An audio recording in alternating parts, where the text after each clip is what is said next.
The McKinsey Way, one of the most insightful and influential management consulting books. See, many people enjoy reading, and like me, and many people they hate it. But if there is a pictorial way of explaining a book in a succinct manner, that's what I was aiming at. So instead of creating a presentation and talking about it, I thought to create a mind map. So let me explain the book in a very short, succinct manner through a mind map. The McKinsey Way. So McKinsey Way, the book, it has been written across 5 chapters, and each one of them going through a story wherein they define the problem, solve the problem, try to sell it, whatever the approaches are there, and then going into the team building, the hierarchy part of it, and finally focusing on interviews as well as how they hire the people into the company as well. But for me, the key takeaways they revolved around certain elements, and what I did is I clubbed some of them into different ways and the different chapter themes itself. So for me, there are 4 key chapters. First of all, focusing on thinking about the business problems. Next one, solving them. Then selling the solution which we come up for the problem. And lastly, all these interviews as well as the other insights which were there, I would say everything is revolving around what? The brand which is you, me, and us. So with that said, first chapter, thinking about the business problem. It deals across 3 key paradigms. First, which is the definition of the problem, then developing an approach towards it, and some techniques, for example, 80-20 rule, how to really leverage that while we are building a solution for that. Let's take a look into next level of details and the takeaways. Defining a problem.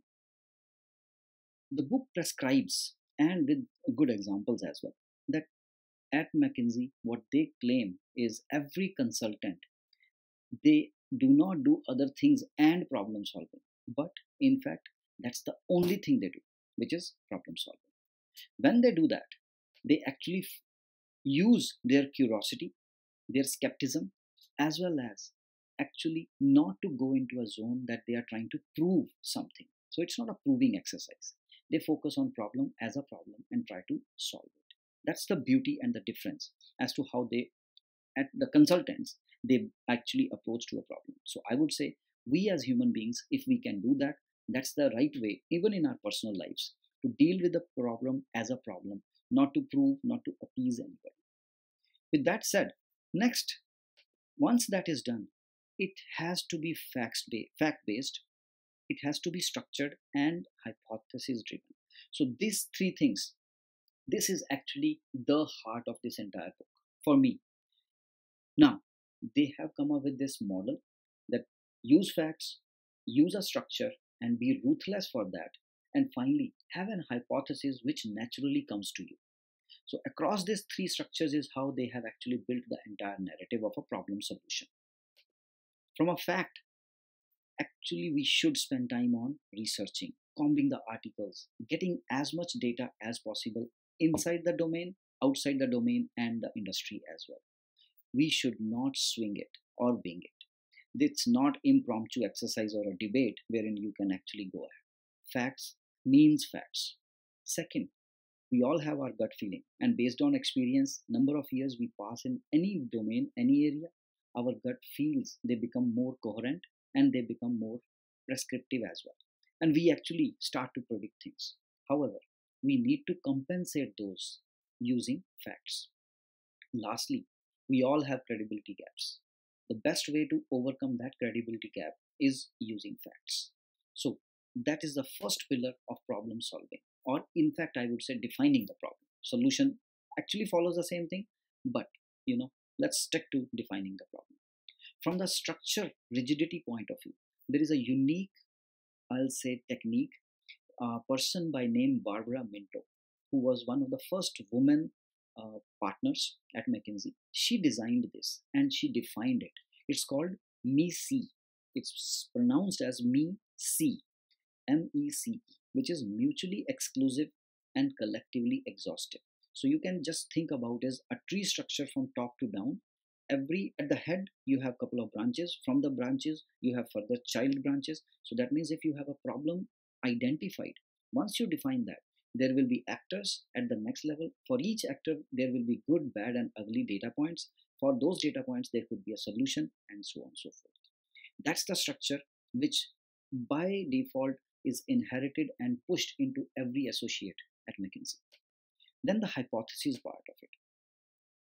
Hypothesis, what unique thing I learned was that you need to have an initial hypothesis right at the start when you even do not have anything in your hand, which is counterintuitive.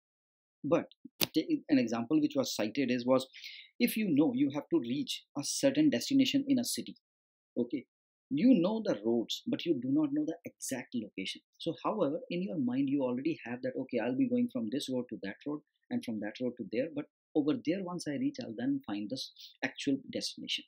The same thing is over here, that in your mind you have to create a solution map, a road map, as they say. Okay, so sketch that solution before you even start. That's your initial hypothesis. Now once you have that in your mind, you need to start generating certain thoughts around that, which is there will be some facts which you already uncovered. Then you have to connect them back to the maximum level, find the key drivers of those problem statement and the hypothesis. For example, same thing, we are going there, there could be traffic, there will be autos, there could be other cars, trucks, buses, and so on. So all are those drivers that you need to maneuver when you reach over there. And finally, you need to create an issue tree top down, exactly what I was talking about through the MISI approach as well, wherein you actually create your approach from top down and you come up with your recommendations to the issues at the lowest level, and then identify the analysis as well to prove or disapprove certain factors, and do not remove any blind alleys. Sorry, you should remove all the blind alleys. My bad. Now, finding the key drivers part of it is actually every recommendation has to have an actionable driver as well. And from the facts which you have, make sure that you aim for every possible fact. However, it's a myth. Means personally, I don't believe that all the facts we can always have. However, let's say 80-20 rule comes into picture and use the most best possible facts you have for your best recommendations as well. All right. Now, after you have generated this, you need to actually test the hypothesis as well. That is it really the right hypothesis? Whatever you thought, is this the right way? Are there any better ways, or are there any issues which I might have missed out? Have we considered all the possible drivers as well? And again, each actionable, do you think each recommendation, can you really actually actionize on it or even prove it out? And can you explain your hypothesis in 30 seconds? That's the beauty of this entire exercise when you do it, that you actually have an elevator pitch for all your hypotheses as well. So that's the first chapter around defining the problem. From developing an approach to solutionizing it out, the basic thing which I took away was do not work with the symptoms. Rather, use symptoms to reach to a root cause. Why? For example, if you and me are really struggling with something and we go to the doctor and we say, oh, I have a headache, we do not need to talk about headache. What does doctor do? He or she actually goes and then starts to find out why you are having a headache, and he tries to dig into the root cause before he prescribes a medicine. Exactly same way, we need to identify a root cause for the problem before we actually prescribe a solution to that. We need to also understand the internal and external forces which are at play. Conduct those impact analysis. Just think about the doctor example one more time. Doctor gives you medicine after he or she has actually taken into consideration all the forces which are on working at on your body, internal and external. Again, he only hears what you tell them, and then he assumes certain things as well to formulate his analysis or her analysis, and he does not use a cookie cutter approach. And finally, another thing is this, I finding a sponsor I found is pretty unique way to handle this situation. We do it, but inherently we don't realize this is what we are doing. For any and every approach we develop, we need to find a sponsor for our solution so that we align our solution and recommendations to that sponsor. We tweak the solution as well, because there will be some politics, there will be games and people dynamics, change management will be a challenge. All those considered, that sponsor will become our best ally and a proponent into the organization to sell this approach what we are coming up with. After that is done, The technique was laid out 80-20. We all know most of the times it is 20% of the X items which actually impact the 80%. For example, all the problems we have in our life, actually 20% are the real root cause for all the other 80%. Or in other way around, if you solve those 20%, your 80% of your problems can actually go. The same technique is what they prescribe, and the key levers they mentioned were just be selective, prioritize the key drivers, know where to stop, see the bigger picture, but focus on the small wins also. This I think they mentioned as take singles. So in cricket methodology, rather than hitting boundaries, they think is, or the prescription is, you should actually focus on singles or doubles as well. And finally, try to solve 20% of the problem, and then 80% of it will be automatically taken care of. So that's pretty much how, in the first big part of this book, thinking about business problem is detailed. Let's go into the next part, solving the problem. In the solving, there were three key things again which I took away. There are many other things, but I am just focusing on what I felt that was intriguing and will be useful when we move ahead in our problem solving techniques and we build our own consulting culture. First of all, once you have solutionized, you need to sell that study of yours. How do you sell? Next, how do you do the research for this entire solutioning? And finally, certain techniques, like in earlier 80-20, here what are the techniques? And the techniques they use or they prescribe is called brainstorming. So let's start with selling the study. First of all, mind you, McKinsey does not make any cold calls. There is no advertising ever that, okay, we are best in business, why don't you come and work with us? They don't do all those things. What they do, they actually excel in marketing techniques. Marketing by meaning writing articles, books, research, scholarly journals, for example, the McKinsey Quarterly, the coverage from journalists, press, media, and also building informal connects through extracurricular activities such as joining the boards, participating in charities, museums, organizations, and even addressing the conferences. So that's how they market themselves as being a problem solver. If you go and read their vision statement and mission statement, their focus is always about a problem solution. There was one unique thing, that's why I marked it separately, which is called Colombo technique. I never knew it, so I learned it and I loved to the core. So it seems in the World War II, there is this gentleman who's a detective. So what he does is, after he was actually, interrogating a murder suspect, he was about to leave. Right when he reached on the door, he suddenly put his thumb on his forehead and he turns around and says to the suspect, "Oh, by the way, this." He asks a question. That technique is called Colombo technique because what it happens is, in psychologically, that the whole interrogation was over. When the suspect was actually feeling relaxed, is when this guy goes back and asks one particular question for which he always wanted an answer. And that's where he caught him off guard when he was not in a defensive mode itself. And that's what they prescribed, that keep and ask that one most important question or an idea when everything is over. It's counterintuitive to what you and me we always do, which is we first ask that thing and try to impress upon. And that's where we should stop that and use this Colombo technique to get to what we want. That once the whole initial cycle is over, at the last you should bring out your most important question. For example, another one is in interviews. I feel we conduct interviews and we ask all those questions to really, do many things to understand the candidate and whatnot. In fact, what do we really, what are we looking for in that candidate? We should be asking at the last, so that we get the real and the right answer from their perspective, even though it might not be right from our perspective. So again, Colombo technique, something very unique which I never knew, I learned from this book. After the selling of the study, in the study there is a research. So how they actually educate us as readers or consultants to do the research? So there are three things, very simple, straightforward. We should focus only and only on annual reports. Find the outliers. Look for the best practices and patterns, and period. That's your research. How simple it looks, but it is not simple. So you have to focus on this, is what the prescription says or the book details out. There are some examples in that book, but this is primarily what it is. And the best exercise they detail out is about brainstorming. Brainstorming is equivalent of how we are collectively going to solve a problem. So the first thing which I loved was don't leave the team naked. Means we are not there to show whether you have the capability, whether you know the answers or not. It's collectively how we can solve the problem. In fact, one of the trickiest things, and I love that and connotation about it, is this toss the card deck. So, for example, if we are in a room and when we open a fresh card of decks and we just throw it, you see how differently those cards will actually land on the ground. Some will be face up, some will be face down.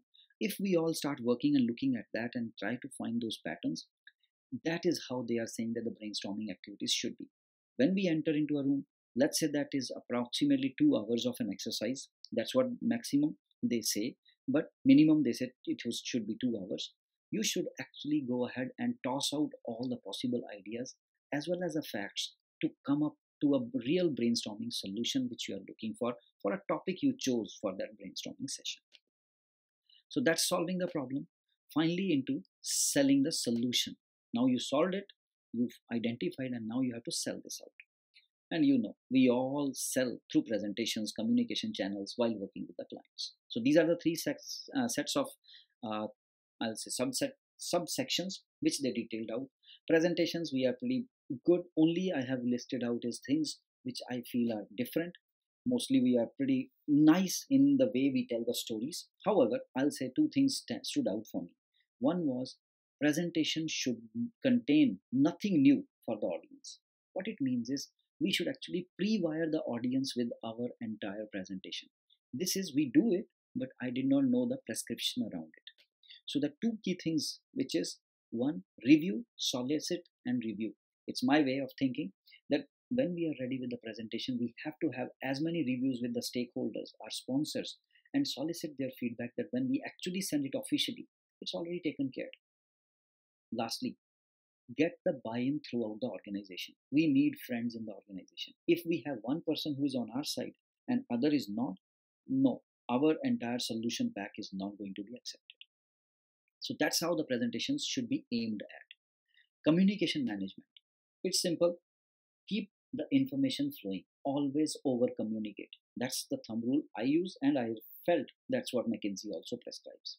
And there are three key things to remember when you are communicating. Be crisp. Brevity, thoroughness, and structure are your three best ammunitions. You should use them. Be crisp, be succinct, and be thorough about the details you are following. And tell a story, even if it is 30 seconds. Tell a story.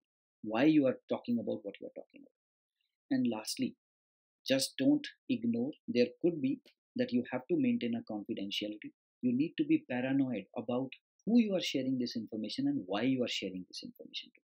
And also, you should know when to stop, because we all get into the emotional flow and we just don't stop. So we need to know when to stop.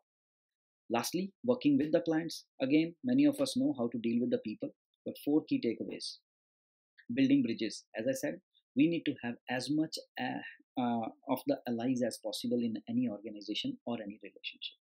We should erase any stakeholder liabilities. For example, if any stakeholder is very hostile to us, if he or she is really not collaborating, you don't need to spend time on it rather than actually focusing and bringing him or her towards you, because you are wasting more and you are not gaining anything. It's unlike when many of us we try to retain that relationship. Oh no, maybe. No, you need to find a better way rather than talking about and continuing in that same mayhem. One person is not sum of all. Engaging every step of the way. Again, communication is the key, over communication is the critical component. And finally, from an implementation point of view, all these things, you better be very cruel with your implementation strategy. So you have to execute these strategies, whatever you are telling to your, or recommending to your clients, in a very cruel and a ruthless manner. No compromises once you have solicited everything possible. Finally, the last chapter, it was all about interviews and this and that, how you should travel and whatnot. For me, everything revolves around brand you. I call it as brand because we all are brand in individual way. So from that perspective, I found four key important things. I actually love doing this and I feel this is what We all have to do it if we have to be the best consultants. First of all, we need to have a mentor. We all do not know everything. So no matter who you think, you can go ahead and feel free to ask for mentorship. That hey, can you be my mentor? Or can I be your mentee? We need to have somebody we really can trust and we can work with him or her to get the coaching, because we all can and should take the coaching itself. Second, appearance. This I have been practicing, at least in professional life, in such a way that I'm pretty disciplined in this. That we need to have is proper clothing. You cannot wear tattered jeans and a t-shirt and go in. I know maybe Facebook guys, they were successful, or startup guys might be successful. We are in a consulting business. Our appearance, it matters everything.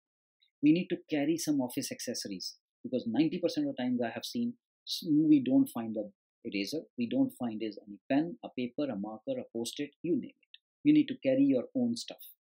Personal care. You need to be well groomed. You cannot be shabby. Your beard is really overflowing. You want a beard? Keep a beard, but then it should be trimmed. You need to be looking like a true professional who deserves and demands, or commands rather, expertise. So you need to be, there should be some diversions as well. You cannot be working 24 by 7.